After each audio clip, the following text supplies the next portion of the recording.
Hi, today news is in the last little while we had this declaration from the president of martial law. It was a shock announcement that came late on television broadcast to the nation with the president saying he had been forced to take the measure to save South Korea democracy. The declaration was immediately condemned by the leader of South Korea main opposition parties who called their MPs to go to parliament, and yet that National Assembly the parliament building blocked off, but the president saying he had no choice but not resort to martial law. I declare martial law to protect the free Republic of Korea from the threat of North Korean communist forces. Well, I just want to play the moment that South Korea president reasons for actually imposing it. Have a look. I hereby declare on emergency martial law in order to defend the free Republic of Korea from the threat of North Korean communist forces and to eradicate the shameless pro-North anti-state forces that are depriving our people of their freedom and happiness. This measure is necessary to safeguard our constitutional order of freedom. Through this martial law, I will rebuild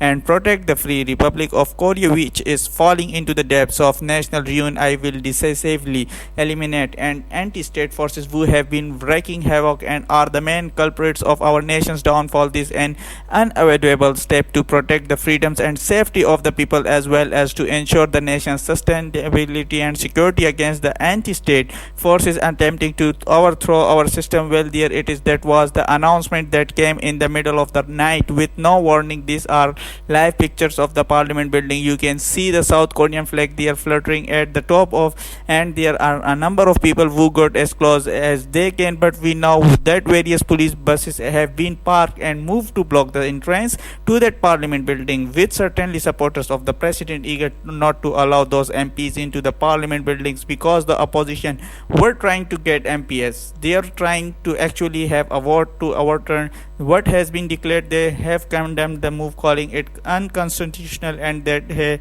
been able to get inside and have a vote. Potentially they could have tried to overturn what has been announced, but that is not happening because that whole area has now been cordoned off and sealed off, and that's what you seeing there in the pictures. I was saying a little earlier that helicopters too had landed it on the parliament roof the building.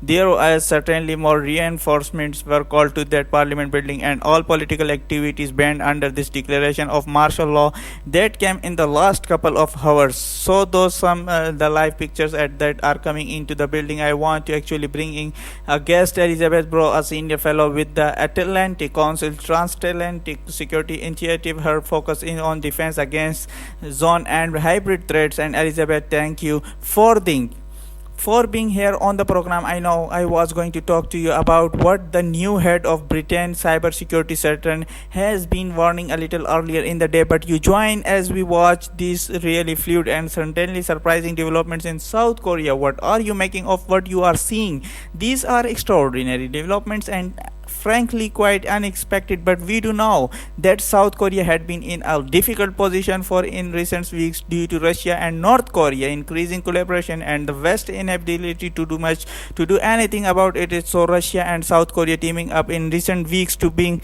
North Korea soldiers to Russia, and crucially from a South Korean don't know exactly how Russia is helping and will be helping North Korea in return, but those soldiers didn't come for free, and that is the South Korea concern hugely stabilizing. That is really interesting because I was asking 1 hour our previous guests about exactly to the point that you and we don't know what is happening there. This may be a political issue, but it is entirely pure as possible that those broader parts of the equation now involving North Korea, involving Russia, they could be at play here in some way. Couldn't they? Could be. We should remember that the situation between the two Koreas is always very sensitive, and I think your viewers knew now it's not a situation of peace between the two countries. It's essentially frozen conflict that where the two countries continue to coexist along the demarcation border, but demarcation line, I should say, it's not in any way a secure arrangement that can be counted to hold under any circumstances. And so if we know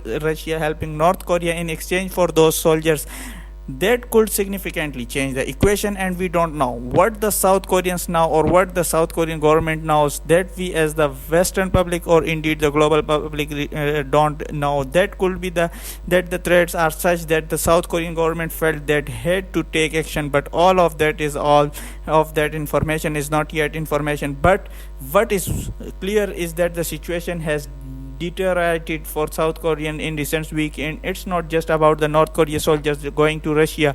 It's about increasing collaboration between Russia and North Korea. More has been going just to spell that out really clearly. One of the worries has been that the quiet pro is that Russia supplies North Korea with some sort of weapons technology and help in that area. That is what is alarming so many people. Is not it? Yes, it is. And North Korea, we should remember, has been making great strides itself, is developing new weapons, testing in new weapons, testing them with great fanfare and public publicity, and now we have Russia contributing to that effort, and it has been increasing collaboration. We've seen increasing collaboration between Russia and North Korea ever since the Ukraine war began, when Russia was frozen out of the globalized economy through Western sanctions, and as a result focus much more collaboration, economic and otherwise, with countries are willing to trade with it. North Korea is a key protagonist, is that China important as well, and that is not making the situation any easier for South Korea being located where it is. Just give me your assessment of the impact of this level of insecurity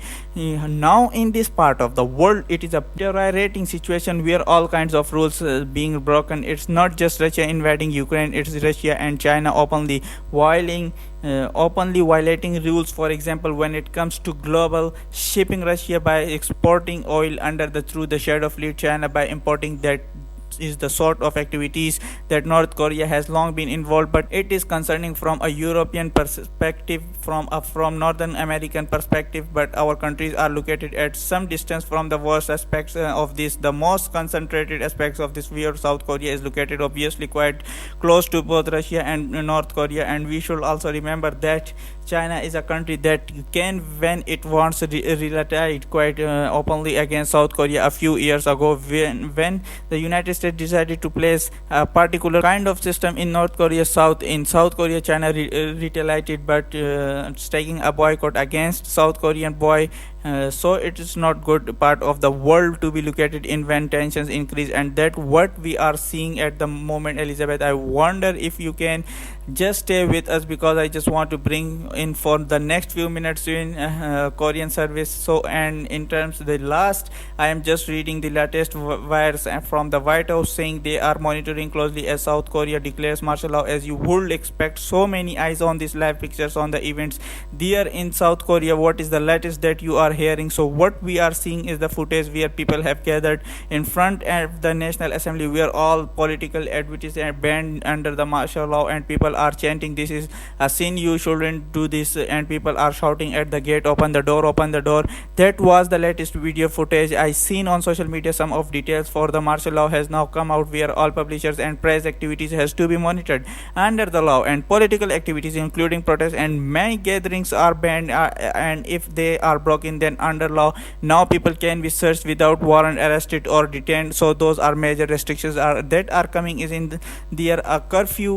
We don't have the details. The last martial law that with South Korea was in 1979, which was a while ago, and that happened after the assassination of another dictator who seized power under the military coup. Now it's a very different time. People are a lot used to the democratic society, so people are in utter shock, and they are very angry that is happening right now. We were hearing there from with some of the wider issues that perhaps might be coming into play here, but there's also the potential that this could be just a political tussle. The opposition had perhaps had an inclination to impeach the president. Could this be simply a political battle here? That is a lot of the view. Actually, the President Tongal has said that he is has the put in this place because of the anti-North Korean, for the North Korean to protect from the North Korean forces. However, he has not really specified what was, and in Korean political scene, pro-North, that term is used not for the people who are actually pro-North, but just as to mudsling. So a lot of people are reading this